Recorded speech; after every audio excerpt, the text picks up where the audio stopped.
You mentioned just kind of wanting to settle on a 9-man rotation. I know obviously 2 of your potential rotation guys are out tonight, but like how soon are you talking? Like how quickly do you? I don't know. Like I said, sometimes it's really clear and it just happens, and then other years it's not as clear and you have to experiment. You have to give guys opportunities, and it's really hard when you're losing to decide on your top 9 or 10. So we just got to keep going and try to win each game and see what takes shape. Does this remind you of a season from previously?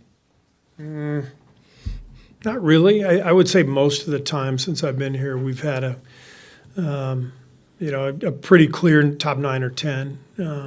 I don't think we've had a season where I felt like 12 are a possibility on any given night.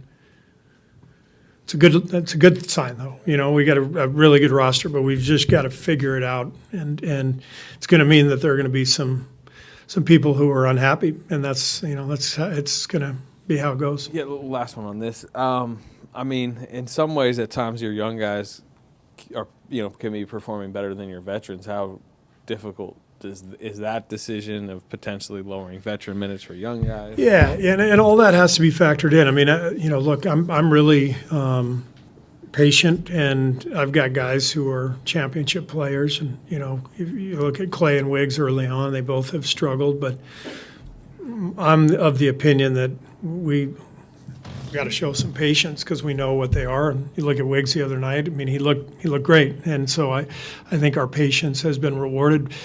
I think you're going to see a different Wiggs from here on, and I think the same thing's going to happen with Klay. So all of that factors in the early part of the season when, I would say a guy like Moses, for example, I think he deserves more playing time. Like he's played really well, and he's just got such a great approach, and but there's a lot of factors as to why he hasn't, and some of that is we're trying to get Klay and Wiggs going. Some of it is we're trying to play some other guys as well and see what some combinations look like. So that's the difficult part if you're a player involved. You do everything you can and you still might not be rewarded, and it's frustrating, but it's all part of the job.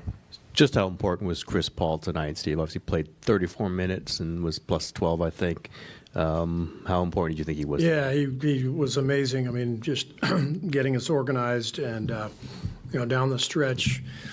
This is kind of what happens when you're in a rut and you've lost a bunch of games in a row. It's just hard. You don't get a 20-point blowout. You got to grind it out, and that's what happened tonight. But having Chris down the stretch, getting us organized, he got the ball down low to Dario late, and he got fouled for the 2 free throws and called another play where Steph got a layup.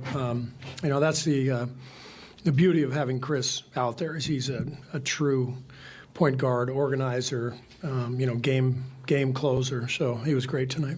Steve, a game like this, is it, given what you guys have been dealing with, is it relief, progress, or a little bit of both? A little bit of both. We weren't perfect, obviously, but at this stage you just need to win a game, and that's that was the focus tonight. That's why I played Steph the whole fourth. He was brilliant, I thought, all night. And then I thought Wiggs was fantastic guarding Van Vliet. That's a tough assignment, but just got to grind it out. And so hopefully this is a good sign and we can get back on track. What did you think of Klay's night? I thought Klay was much more patient offensively. He took a couple of bad shots early where we had plenty of time on the shot clock, and everybody just keeps telling him, if you just move it, you're going to get it back with this team, and that's what happened. I thought he was a lot more patient. The quality of his shots was much better. How would you compare what he went through kind of the first month or so of the season last year to this year? Because we were kind of having similar conversations around this time last year. It seems like he's had a lot of slow starts over the years since I've been here. I remember when he broke the record for threes in a game in Chicago. He had been in a huge rut before that. So it happens frequently for Klay. I think he just presses. He wants to make every shot, and then he gets kind of gets in his own way. And when he just moves the ball and doesn't put so much pressure on himself and focuses on defense. The shots come to him, and he's much more fluid and free. To expand on that with Klay, can you tell right away? I mean, he made a couple early. Can you sense when he's sort of in a rhythm and not forcing it? Well, he made a couple early, and then he immediately took 2 bad shots. So I did not sense it early. So I just reminded him. I said, look, if you're not open, just move it. Look at these guys we have on the team who will get you the ball. And we had a beautiful possession early on where the ball swung and hit the paint twice. It was drive kick again. I think Klay hit the 3 to end that possession, and that was that's the blueprint, right? But in order for that to happen, Klay has to get off the ball when he's not open, rather than try to beat his guy one-on-one and take a difficult fadeaway. So that's what we're focusing on, and if he does that consistently, then the game's going to open up for him. How do you collectively harness that offensive rhythm and make sure that, this isn't just a one-off and this is what you're going to be able to establish going forward? And we just have to keep watching the good clips of what we're looking for, keep practicing, or maybe find a day to practice, I should say. We don't have much time to practice, but when we do, we will work on things that reinforce that idea and the fundamentals that go into that. You close with Saric at center. Do you like him with? Obviously, it might change with Draymond in there, but you like him with the starters essentially. Could he be? Heavily in that mix to close.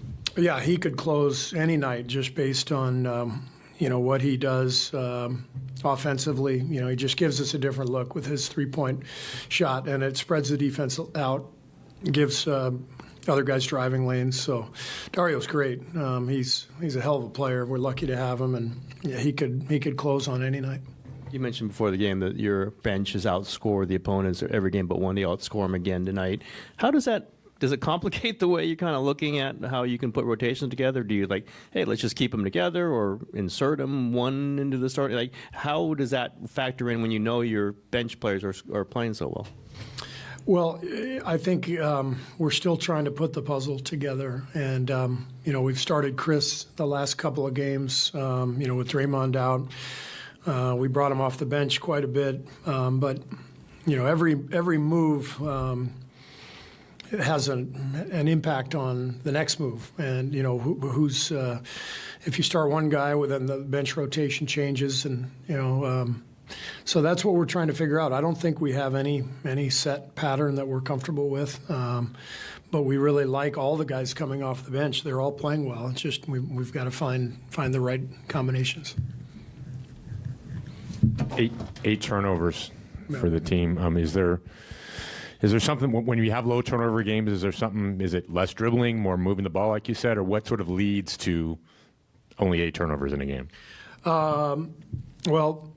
Chris playing 34 minutes and handling the ball quite a bit makes a huge difference in that regard. His teams are always low turnover teams. So, we played him a little extra, and that allowed Steph to work off the ball, with Brooks draped all over him. And that's helpful. And then I think just taking better shots, and not forcing anything, that usually impacts turnovers as well. So you get into a better rhythm offensively, and you have better possessions.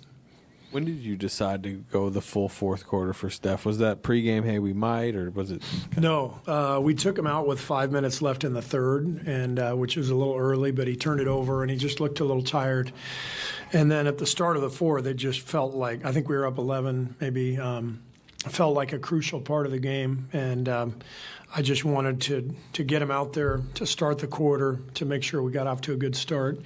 I was going to try to get him out for a couple of minutes in the middle of the quarter, but it didn't really. That opportunity didn't present itself. So we needed to get this one, obviously. So stayed with him the whole fourth. Thank you, guys. What was so different tonight to try and get a hold of them? Too many mistakes. Letting the shooters get too many open looks. I think they were 11 for 20 at half, and out of those 11, I think 7 were off of missed coverages. And this is a team, the main team in the league, that takes advantage of mistakes. And so obviously they got high-level shooters and great execution, and we were poor on our coverage. And for the most part, I mean, in the first half, shot 55% from both the field and three. When you talk about some of those mistakes, was it less intensity or focus maybe than some of the past games where that just wasn't the way this team went? Yeah, I think it's a little bit of that, but also, like I said, if you make those mistakes against Golden State, they're going to make you pay. So even if it was the same or a little bit less, it stands out because of the shooters they have and some of the actions they run. So our attention to detail, to your point, was not the best. Alpern obviously wasn't feeling 100%, but still had a pretty great game. What did you see from him that impressed you?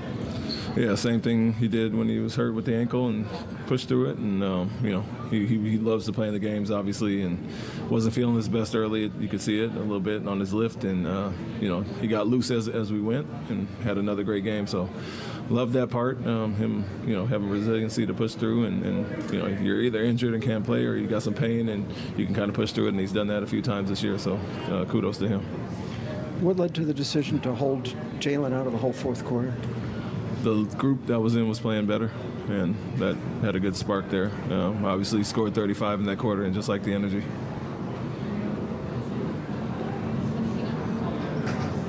Good.